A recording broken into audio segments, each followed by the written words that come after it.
जरा एनसीपी के प्रवक्ताओं के पास तो मुझे अलग से जाना है, क्योंकि उनके लिए कुछ अलग भविष्य मुझे नजर आ रहा है। लेकिन पहले शहजाद, चित्रा बाथम एक आरोप लगा रही थी अभी थोड़ी देर पहले। चित्रा जी, सबसे पहले तो आपकी आवाज ठीक करिए, आपकी आवाज ठीक से पहुंच नहीं पा रही है। आरोप ये लगा रही थी कि पैसे बांटे गए विधान, ये जो चुनाव हुए उसमें 20-25 हजार रुपए एक वोट के लिए बांटे गए। कांग्रेस का आरोप है पैसे बांट के जीत मिली है। साहिल जी आप महाराष्ट्र से, हाँ साहिल जी आप महाराष्ट्र से है तो मैं आपको बता सकता हूं, पहले 5 साल पहले 3 साल पहले ये लोग ईवीएम को दोष देते थे। आजकल इन्होंने एसआईआर को दोष देना शुरू किया, फिर उसके बाद मॉडल कोड ऑफ कॉन्डक्ट को दोष देने लगे। अभी आपके पुराने मित्र कुमार केतकर ने सीआईए और मोसाद को भी दोष दिया है, और चिदम्बरम जी ने तो आर्टिकल लिख के बोला जनता ही जिम्मेदार है कि हम मार रहे हैं। तो ये तो जनता तक को दोष देते हैं, महिलाओं को क्या। महाराष्ट्र हो, मध्य प्रदेश हो, गुजरात हो, बिहार हो, महिला सशक्तिकरण की यात्रा क्या आज से शुरू हुई है? 2001 से मोदी जी, 2005 से शिवराज चौहान जी, मध्य प्रदेश में इतना लंबा इतिहास महिलाओं के लिए काम करने का, महाराष्ट्र में 10-10, 12-12, 15-15 साल से हम लोग महिला योजना चला रहे हैं, और ये पूरा का पूरा। और कोई बोलता ईवीएम से हारे, कोई बोलता इलेक्शन कमीशन के वोटर लिस्ट से हारे, कोई महाराष्ट्र में एसआईआर की मांग कर रहे थे, कोई बोलता एसआईआर खराब है। तो इनका कोई भी एक स्टैंडर्ड वो रीजन भी नहीं है। ये तो वोटर्स को पैसे बांटकर आप जीते हैं, जो रीजन मन में आया उसको बोल दो। पर मैं दूसरी बात बताना चाहता हूं, लाडली बहन का आरोप नहीं है, महिलाओं को पैसे बांटने का आरोप नहीं है, लाडली बहना का आरोप नहीं है, वोटर्स को पैसे बांटने का आरोप बीजेपी पर। अरे मैं ये कह रहा हूं कि अभी इन्होंने इसी प्रकार का आरोप विधानसभा में भी लगाया था ना। महाराष्ट्र के विधानसभा से लेकर अब तक नतीजों से कितनी कंप्लेंट इन्होंने हाईकोर्ट में दायर की, बताओ ना एक बार। अभी बिहार का चुनाव हुआ 14 नवंबर को, 14 नवंबर से अभी अब आ गए 21-22 दिसंबर तक, कितने कंप्लेंट उधर फाइल किए इस प्रकार की धांधलियों के। एक कंप्लेंट तो दिखा दो। ये नहीं, लेकिन ये जो आरोप है ना, गोल पोस्ट शिफ्ट करते रहेंगे। पर 10 सेकंड मात्र दीजिए। चित्रा जी, आप जवाब देंगे इसका? हर बार आप जब हार जाती है तो नया आरोप, इस बार पैसे बांटने का आरोप, 10 सेकंड मुझे दे, वोटर्स को पैसे बांटने का आरोप। चित्रा जी, नहीं आता हूं आपके पास चित्रा जी, और उसमें और एक चीज मैं ऐड करूंगा। लेकिन चित्रा जी, हमारे पास चित्रा जी आपकी आवाज का इशू है, आप जरा आवाज ठीक। पूरी दुनिया ने देखा है, पूरी दुनिया ने देखा है कि किस तरीके से इन्होंने धांधलगर्दी की है। कितनी रील्स, कितने सोशल मीडिया पे वीडियोस एवरी डे वायरल हो रहे थे कि कहां कितने हिसाब से बेहिसाब तरीके से पैसे बांटे गए। फॉल्स वोटर्स को लाया गया, अमरनाथ में 200 महिलाओं को वोटर्स, फेक वोटर्स बना के लाया गया, उसके ऊपर एसआईटी हुई है। लेकिन चुनाव आयोग जो है वो बीजेपी और महायुति के दबाव में पूरी तरीके से एकदम मौन व्रत धारण करके बैठा हुआ है। तो मुझे नहीं ऐसा लगता है कि ये आरोप तथ्यहीन है, ये पूरी तरीके से तथ्यपूर्ण। इसमें शहजाद एक बड़ी दिलचस्प बात इस चुनाव में यह भी हुई, जो चित्रा बाथम यहां पर कहने की कोशिश कर रही है। शाइना एनसी की पार्टी के एक विधायक और आपके पार्टी के मंत्री के भाई और आपके पार्टी के जो सांसद हैं उनके बेटे नीलेश राणे ने भी बीजेपी के राज्य इकाई के अध्यक्ष पर यह आरोप लगाया था कि उनकी कॉन्स्टिट्यूंसी में जाकर वोटर्स को पैसे बांटने की वो कोशिश कर रहे हैं। तो यह आरोप तो आपके दोस्तों की तरफ से भी लगाया गया था। यह तो एक बड़ा नया ट्रेंड यहां पर दिखाई दे रहा है कि आपके दोस्त भी इस बार आप पर आरोप लगाए थे, और उसके बावजूद अब आप उनके साथ अलायंस करके बीएमसी के चुनाव लड़ेंगे। शहजाद,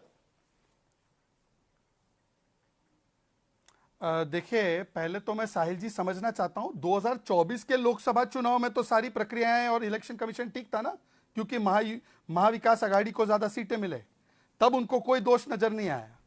और जब महाविकास आघाड़ी हारी यहां पे विधानसभा के चुनाव में, उस समय पे आपको याद होगा 2 बाइपोल, 1 या 2 लोकसभा के बाइपोल हुए थे जिसमें ये लोग जीते, उसमें सवाल नहीं उठाया। सवाल सिर्फ जब हारते तब उठाते हैं।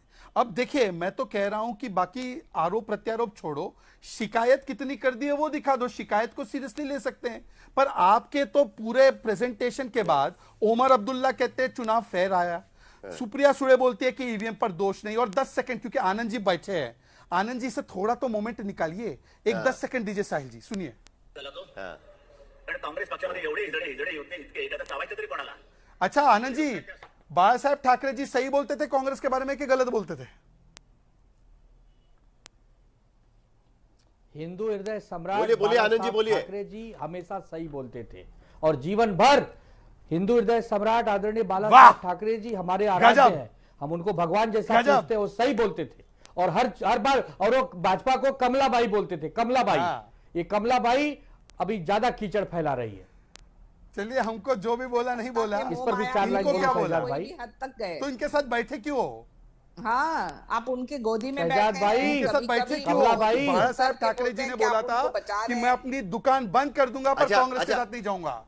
हम किसी के गोदी में देखिए, नहीं बैठे साहिल जी, हैं, आपको हम याद होगा अपनी वो नाव famous में बैठे interview- हैं और मझधार से चलिए, नैया पार वो करेंगे। फेमस बैठे इंटरव्यू आपके याद होगा गोदी साहिल में। जी आपको? सभी मिला ठीक है। के भी देखिए, आनंद जी आपके की जो मुस्कुराहट नहीं, टकराव जरा है, जरा छत्तीस एक से मिनट, आप एनसीपी के लोग प्रवक्ता उनके पास किसी जा भी रहे समय हैं। वो नाव जरा में एक बैठे मिनट, शायद जी, 10 एक मिनट, जरा एक हम मिनट। आपके 10 आगे सेकंड, हैं। 10 सेकंड, मात्र 10 सेकंड, एक मात्र मिनट, 10 सेकंड। एक मिनट, शहजाद एक साहिल मिनट, जी, आपको शहजाद वो एक मिनट, इंटरव्यू शाइना याद इनसे होगा? एक मिनट, शाइना इनसे एक आपको मिनट। वो- देखिए क्या है ना, 10 सेकंड, जिस तरीके मात्र से 10 एक मिनट, शहजाद एक मिनट, जिस 10 तरीके से सेकंड, 10 आपने और शिवसेना ने मिलकर अजीत पवार को थोड़ा दूर रखा हुआ है ना, वैसे मैं ये चर्चा में एनसीपी को दूर नहीं रखना चाहता, तो मुझे उनके पास भी जाना होगा, क्योंकि वहां पर एक अलग अलायंस बनने की कोशिश हो रही है। ठीक है, तो मुझे जरा उनके पास भी जाना है। लेकिन आपने मेरे इस सवाल का जवाब नहीं दिया, जो नीलेश राणे जो आरोप लगा चुके हैं पैसे बांटने का बीजेपी पर, उसका क्या हुआ, उसका जवाब अभी तक मुझे मिला नहीं है। मैं दोबारा आपके पास उस पर आऊंगा। लेकिन ब्रजमोहन श्रीवास्तव जी, क्या अब यह वक्त आ गया है जी, बिल्कुल। कि आप उस समय गजनी जो बन दोस्त जाते हैं, आपके हैं गजनी। वो आपको साथ में तो नहीं लेना चाहते, ये साफ हो गया है। तो अभी जरा आपके बगल में जो बैठे महेश चौहान जी, उनके साथ मिलकर ही चुनाव लड़ा जाए। कहीं ना कहीं तो कोशिश चल रही है, क्योंकि मैंने देखा कि अब थोड़ा आपका ठीक ठाक हो गया है। पहले जिस तरीके से झगड़ा था वो नहीं है, जैसे शिवसेना यूबीटी और शिवसेना का झगड़ा दिखता है वैसा आप में नहीं है, थोड़ा प्यार है आप में। साहिल जी, सबसे पहले तो मैं महाराष्ट्र की जनता को इस बहुत बेहतर तरीके से महाराष्ट्र के विकास के लिए दिए गए जो मत हैं, इनके कारण महायुति की को फिर से एक बार जनता ने अपना आशीर्वाद दिया है। उसके लिए मैं एनडीए की तरफ से, महायुति की तरफ से और राष्ट्रवादी कांग्रेस पार्टी की ओर से उनका आभार व्यक्त करना चाहता हूँ। दूसरा जो प्रश्न आपने किया, देखिए बहुत स्पष्ट है कि कई बार चुनाव जीतने के लिए एक रणनीति भी तैयार की जाती है, और ये रणनीति का ही हिस्सा था जिसके चलते इतना भारी बहुमत से महायुति चुनाव जीत पाई है। इसमें यह मुद्दा नहीं है कि बीजेपी को कितने चेयरमैन मिले, ये मुद्दा नहीं है कि शिवसेना को कितने मिले या एनसीपी को कितने मिले। पूरा मुद्दा यह था कि किसी भी हालत में लोकसभा में जो आदरणीय नरेंद्र मोदी जी के नेतृत्व को महाराष्ट्र की जनता ने आशीर्वाद दिया, और उसके बाद जो विधानसभा में आशीर्वाद दिया, वो सतत बना रहे, उसको बनाए रखने वो तो के हो लिए गया जो एक पहले होना रणनीति था। के लेकिन तहत ब्रिजमोहन जी, अभी क्या करेंगे? देखिए, क्या बीजेपी ने करेंगे? हम साफ लोग कर सब दिया है कि महानगर पालिका के चुनाव में हम शिवसेना के साथ लड़ेंगे। आपका तो नाम ही नहीं ले रहे हैं, कोई बात नहीं ना, आपका तो नाम ही नहीं ले रहे और वो हैं। सब तो अभी जेल आपके यात्रा पास और सिर्फ सब महेश जुमलेबाजी चौहान थी। बचे हुए हैं, एनसीपी एसपी। नहीं, साहिल भाई, मैं आपको हाँ? फिर स्पष्ट कर दूं, हम लोग महायुति के साथ हैं, और महायुति की रणनीति को पूरा करने के लिए जो भी फैसला होता है उसको हम लोग पूरा करते हैं, और उसी के अंतर्गत सारी चीजें हैं। अगर महायुति ये फैसला करती है कि हम लोगों को अलग से चुनाव लड़ना चाहिए, तो निश्चित रूप से हम लोग एक सरकार चला रहे हैं, सरकार को चलाने के लिए कई बार रणनीति बनाना पड़ती है, उसको स्वीकार किया जाएगा। लेकिन इसका मतलब ये कदापि मैं नहीं आपको है एक prediction कि दे दूं। महायुति, हालांकि ये प्रेडिक्शन नहीं कहना चाहिए। जी। शहजाद जिस तरीके से संकेत कह रहे थे ना, मैं संकेत की तरह उसे देख रहा हूं। संकेत ये दिखता है कि इन चुनाव के बाद अब शिवसेना बीजेपी के झगड़े तो खत्म हो गए, ठीक है, लेकिन आपको अभी भी साथ में लेने की कोशिश नहीं है। आपको एक साहिल बार भाई- फिर एनसीपी एसपी के साथ जाना पड़ेगा, एक बार फिर साथ में आना पड़ेगा। नहीं, इसके साहिल भाई, संकेत मैं फिर दिखाई आपसे दे रहे कह रहा हैं। हूं, तो ये होगा साहिल भाई, कि नहीं मैं होगा, आपकी- और यही सवाल महेश चौहान को भी रहेगा मेरा। साहिल भाई, हाँ। मैं आपकी इस बात से असहमत हूं कि शिवसेना, एकनाथ शिंदे साहब और बीजेपी के बीच तो कोई नाइतफाकी थी। बिल्कुल ये नितांत गलत बात है। यहाँ पे साइना बहन बैठी हुई है, वो खुद इस बात को स्पष्ट करेंगी, शहजाद भाई इस बात को स्पष्ट करेंगे। रणनीति के तहत अगर कोई फैसला होता है तो उसको आप एक अरे क्या रणनीति बात का कर ही रहे हिस्सा हैं? मानिए। मुंबई में किसी प्रेस भी कॉन्फ्रेंस प्रकार हुई, से- उसमें साफ शब्दों में कह दिया जिस पार्टी में नवाब मलिक नेता है उन पार्टी के साथ हम नहीं जाएंगे। ये ठीक है ना, ओपन नवाब प्रेस भाई- कॉन्फ्रेंस नवाब हुआ, भाई का आपको तो मुद्दा आया है लताड़ दिया सामने। उन लोगों ने, कहा कि नहीं जाएंगे आपके साथ में, साफ कह दिया। ये बीएमसी के लिए बात हुई है, बाकी की 29 नगर निगम जो है वहां के लिए। तो ये कई बार कई चीजें होती हैं। ना साहिल पूना भाई, में आपको और साथ में इसको- ले रहे हैं, ना ठाणे में आपको BMC साथ में में ले अजीत रहे हैं, दादा ना पवार की नासिक कोई में आपको ताकत साथ भी तो में ले नहीं रहे है। हैं, ना नागपुर में अभी- आपको अभी- पूछ रहे हैं, सतारा में आपको नहीं, हरा दिया। ये नहीं साहिल भाई, मैं आपकी इन सारी बातों से असहमत हूं कि नहीं पूछ रहे या नकार दिया या हटा दिया, इस प्रकार की कहीं कोई बात नहीं है। राष्ट्रवादी कांग्रेस पार्टी पूरी ताकत के साथ महायुति चलिए, का महेश चौहान, एक सक्रिय दल है। अब और दोनों इसमें एनसीपी किसी को प्रकार साथ की में कोई आने का समय आ नाटकबाजी गया नहीं है। हो गया झगड़ा, लोकसभा हो गया, विधानसभा हो गया, पार्टी टूट गई, सब कुछ हो गया, लेकिन अब अगर जिंदा रहना है तो साथ में आना होगा। यही इसका नतीजा निकल सकता है जो स्थानीय निकाय चुनाव हुए उसके नतीजे के मुताबिक?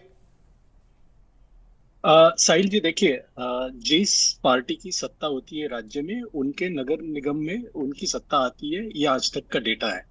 तो जो भी कुछ है वो जीते, जो जीता वो सिकंदर, हम उनका अभिनंदन करते हैं। जिन लोगों ने हमें मत दिए उनका भी हम लोग आभार व्यक्त करते हैं। और जिस सवाल आपने पूछा है, तो अभी आप 1.5-2 घंटे पहले सुप्रिया सुले जी की प्रेस कॉन्फ्रेंस हुई, उन्होंने उस प्रेस कॉन्फ्रेंस में साफ कहा है कि हमारी तरफ से ऐसा कोई भी प्रस्ताव ना तो उनको गया है और उनके पास से भी ऐसा प्रस्ताव हमारे पास नहीं आया है। तो अभी तो ये गुंजाइश देखिए, नहीं है। दोनों ठाकरे साथ में आ रहे हैं या दोनों पवार साथ में आएंगे कि नहीं आएंगे? दोनों ठाकरे साथ में आ रहे हैं, उसका श्रेय उन्होंने फडणवीस को दे दिया है। अब दोनों पवार साथ में आएंगे कि नहीं आएंगे? साहिल जी, आप जो कह रहे हैं ना कि बीजेपी उनके साथ, एनसीपी के साथ चुनाव लड़ना नहीं चाहती, उसके पीछे रीजन है। मुंबई की बात करोगे तो मुंबई में जितने भी मुस्लिम वोट्स है वो दोनों महाविकास पवार आघाड़ी की साथ में तरफ। आएंगे कि नहीं आएंगे? महेश चौहान, सुनिए, सिंपल सवाल। दोनों ठाकरे साथ में आ रहे हैं, दोनों पवार साथ में आएंगे कि नहीं आएंगे? साहिल भाई, जो जी जहां मैं है वहां रहेगा।